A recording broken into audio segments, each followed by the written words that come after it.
అందుకే మిత్రులారా, తెలంగాణలో ఏ సమస్య వచ్చినా, తెలంగాణ ప్రజలకు ఏ అవసరం వచ్చినా అండగా నిలబడే ఈ ఉస్మానియా యూనివర్సిటీ కళా విహీనమైపోయి వైస్ ఛాన్సలర్ల నియామకం జరగక, ప్రొఫెసర్లు రిటైర్ అయిపోతే ప్రమోషన్లు ఇవ్వక, అసోసియేట్ అసిస్టెంట్ ప్రొఫెసర్లను కాదు లెక్చరర్లను, నాన్ టీచింగ్ స్టాఫ్ను కూడా నియామకాలు చేయక, కొద్ది కొద్దిగా క్యాన్సర్ లాగా ఈ ఉస్మానియా యూనివర్సిటీని నిర్వీర్యం చేసి తెలంగాణ సమాజానికి చైతన్యాన్ని అందించే ఈ ఉస్మానియా యూనివర్సిటీని కాల గర్భంలో కలిపేయాలని కుట్ర జరుగుతున్న సందర్భంలో ఖచ్చితంగా ఈ ఉస్మానియా యూనివర్సిటీ పూర్వ వైభవాన్ని మళ్ళీ ప్రారంభించాలి అనే ఒక గొప్ప ఆలోచనతోని నేను ముఖ్యమంత్రి అయిన మరుక్షణం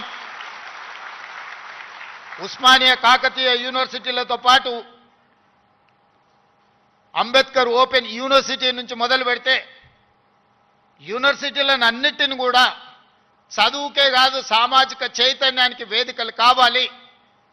ఈ యూనివర్సిటీల వైస్ ఛాన్సలర్కి ఒక సామాజిక స్పృహతో పాటు సామాజిక చైతన్యం ఉన్న వాళ్ళని నియమించాలి అని చెప్పి సామాజిక న్యాయాన్ని చేయడమే కాదు, చెప్పడమే కాదు, చేసి చూపించినాం. 108 సంవత్సరాల ఉస్మానియా యూనివర్సిటీ చరిత్రలో ఈ గడ్డ మీద ఒక్క దళితుడు కూడా వీసీ కాలేదు, వైస్ ఛాన్సలర్ కాలేకపోయింది. వాళ్ళ కుమార్ని, ఒక దళిత బిడ్డని ఈరోజు మనం ఉస్మానియా యూనివర్సిటీ వైస్ ఛాన్సలర్గా చేసినాం. దళితుడని చెయ్యలే, ఆయనలో ఉన్న నైపుణ్యాన్ని, చదువును గుర్తించి చదువుకున్నవాడు ఈ సమాజానికి ప్రయోజకుడవుతాడని చెప్పి ఈరోజు ఒక కుమార్ను వీసీగా నియమించడం జరిగింది. ప్రొఫెసర్ చక్రపాణి గారిని ఇవాళ వైస్ ఛాన్సలర్గా నియమించడమంటే తెలంగాణ ఉద్యమంలో పాల్గొనడమే కాదు, తెలంగాణ సమాజానికి ఏమి కావాలనో ఆలోచించగలిగిన శక్తి ఉంది కాబట్టే ఈరోజు వారిని కూడా మనం వైస్ ఛాన్సలర్గా నియమించుకున్నాం. ప్రొఫెసర్ పురుషోత్తంని విద్యా కమిషన్లో ఈరోజు నియమించడము అని అంటే వారు చదువుకున్నారు కాబట్టి.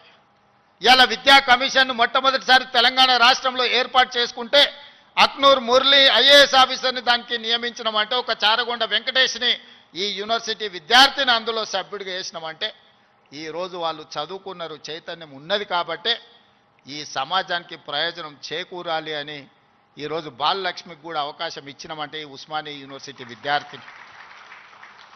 ఈరోజు దయాకర్ ఇక్కడ ఎమ్మెల్సీ అయి కూర్చున్నాడంటే ఇక్కడ చదువుకొని ఇక్కడి నుంచి రాణించిన విద్యార్థులు వీళ్ళందరూ.